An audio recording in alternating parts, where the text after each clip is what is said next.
네, 2018학년도 연세대학교 수시문제 논술 문제 생명과학 문제 해설해 보도록 하겠습니다. 두 번째 영상으로서 2번, 3번 문제 같이 해설해 보도록 하겠습니다. 제시문은 앞단락에서 같이 읽었습니다.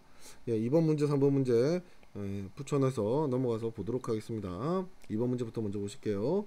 엄청난 화산활동 또는 소행성 충돌로 지표면에 도달하던 빛 에너지가 차단된다면 지구상 생물에게 어떤 변화가 일어날지 제시문에 근거하여 논술하시오라고 되어 있습니다. 자, 빛 에너지가 차단된다. 그러면 자, 광합성을 하는 광합성을 해서 명반응과 암반응으로 에너지원을 생산하는 이 독립 영양생물에 대한 이야기가 나와야겠죠. 따라서 일단 빛 에너지가 차단되면 식물 등의 생산자죠. 생산자에 해당하는 독립 영양생물들 빛 에너지를 화학 에너지로 전환하는 전환 과정이 없어집니다. 즉 여러분들이 우리가 보통 포도당을 에너지원으로 많이 생각을 하잖아요. 이런 포도당 당류가 만들어질 수가 없습니다. 따라서 합성을 할 수 없기 때문에 사실은 먹이 피라미드 얘기가 어디 나오나요? 이거는 이제 다의 얘기고요. 먹이 피라미드가 이제 또 나오더라고.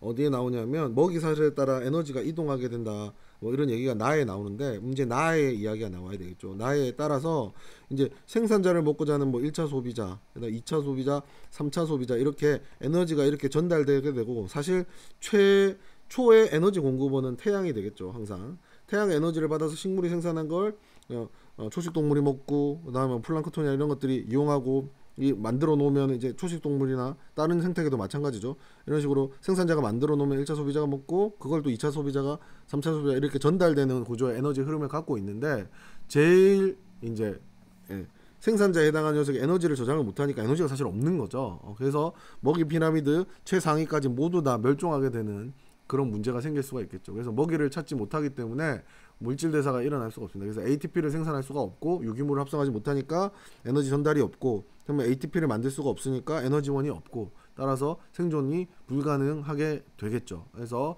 요 내용 위주로 적어주시면 되겠습니다. 뭐 특별히 뭐 대단한 거 적을 게 별로 없습니다. 그래서 요거에 근거해서 쭉 적어주시면 점수를 주지 않을까 싶습니다. 뭐 이런 걸 문제를 낼까요? 다른 학과에 3문제밖에 안 내는데. 그다음 세 번째 문제 같이 보겠습니다. 세 번째 문제는 호흡계, 순환계, 소화계를 이용해서 세포호흡을 통한 에너지 대사가 어떻게 관련되는지를 제시문에 근거해서 논술해라라고 되어 있는데 일단 세포 호흡에 대해서는 제시문 이제 라에 표현이 되어 있는데 여러분들 알다시피 해당 과정이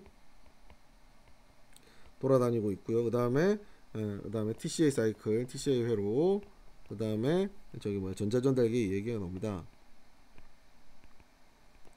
그리고 이 이야기를 잘 하기 위해서는 세포호흡의 반응식에 대해서도 이야기를 하셔야 될 것 같습니다. 세포호흡은 C6H12O6을 뭐 하는 거죠?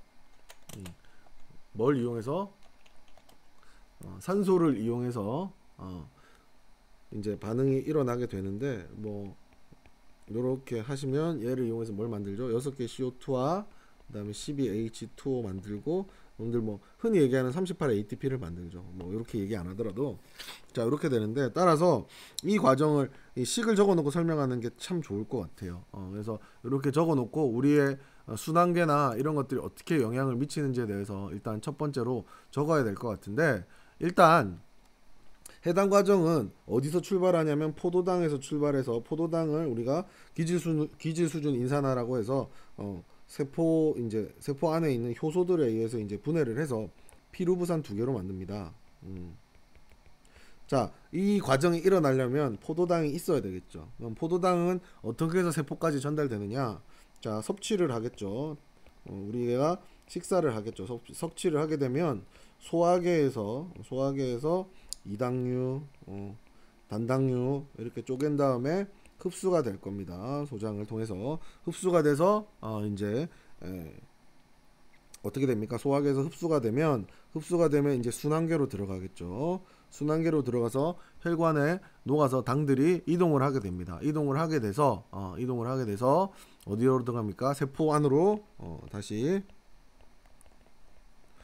들어가게 됩니다. 이 세포 안에 들어가게 하는 호르몬은 뭐죠? 인슐린이죠. 인슐린이 있어야 되죠. 그래서 뭐 이런 것까지 다 쓸 필요는 없겠지만 뭐 쉬우면은 최대한 많이 써야 되니까. 그래서 인슐린에 의해 세포로 흡식이 되게 되죠. 내분비계이긴 하지만. 그래서 이렇게 해당 과정이 거치게 되면, 그래서 이제 순환계가 이렇게, 소화계나 순환계가 이렇게 활동하는 이야기를 어느 정도 적으셔야 됩니다. 자, 그 다음에 피루부산이 이렇게 만들어져서 TCA 회로가 돌게 되고, 여기도 마찬가지로 역시 뭐가 TCA 회로를 말씀하면 NADH나 ATP가 만들어지고, 뭐 여기서도 NADH는 만들어지고 ATP도 만들어지죠. 이렇게 되는데, 이제 여기서 중요한 게 뭐냐면 TCA 회로는 TCA가 돌아가려면 여러분도 알다시피 산소가 이제 피루부산이 만들어지고 TCA를 거치고 호흡계 속에서 들어와 이제 순환계를 통해 세포에 도달해야 되는데, 여러분도 알다시피 요 반응에서 뭐가 나오죠? 여기 피루부산이 전환되는 과정에서도 CO2가 나오고요. 여기서도 CO2가 나오게 되는데, 이 녀석이 몸속에 계속 있으면 안 되죠. 얘네는 순환계, 특히 호흡계를 통해서 배출이 돼야 됩니다. 이 시스템이 계속 돌아가려면 맞죠? 항상성을 유지해야 되니까 이게 CO2가 많아도 문제가 되죠. 그래서 호흡계도 배출이 돼야 되고요. 그 다음에 요 반응에 여기 보시면 이제 물이 반응물로 필요합니다. 이런 효소 반응에 물이 반응물로 필요하기 때문에 물도 어디서 공급돼야 됩니까? 소화계나 순환계를 통해서 계속 공급이 돼야 됩니다. 그래서 요 얘기도 해주셔야 되겠죠. 자, 그 다음에 요렇게 해서 NADH나 ATP가 만들어지면 이 녀석이 전자전달계에 가서 여러분들 ATP를 만들게 되죠. 대량의 ATP를 만들게 되는데, 여기에 NAD 플러스나 이런 게 NAD가 분해되면서 나온 최종 전자 수용체가 O2잖아요. 그래서 이게 산소가 반드시 있어서, 이 산소가 뭘 해줘야 되죠? 전자를 받아 주셔야지 이제 최종적으로 이 회로가 모두 완성이 돼서 돌아갈 수가 있습니다. 근데 이 산소도 어디서 공급돼야 되죠? 호흡계를 통해서 공급이 돼서 전달이 돼야 되겠죠. 그리고 이 산소나 CO2가 모두 어디를 통해서 호흡계를 통해서 출입을 하지만 순환계를 통해서도 녹아서 이동이 일어납니다. 그래서 이런 내용들을 모두 설명을 해주셔야 되겠고요. 그 다음에 이 과정에서 일어나는 노폐물이라든지 나머지 물질들은 배설계를 통해서 배설이 되기도 합니다. 이런 얘기까지도 해줄 수가 있겠죠. 그래서 요 내용들을 잘 유기적으로 엮어서 쓰라는 문제 같은데요. 사실 특별히 제시문에 있는 거 빼고 필요한 게 없어가지고 사실은 풀어야 되는 다른 과목에서 좀 쉽지 않나 싶습니다. 생물은. 요 정도 수준에서 잘 정리해서 적어주시고요. 시간이 많이 남으면 내용으로 빠방하게 채워주시기 바랍니다. 여기까지입니다.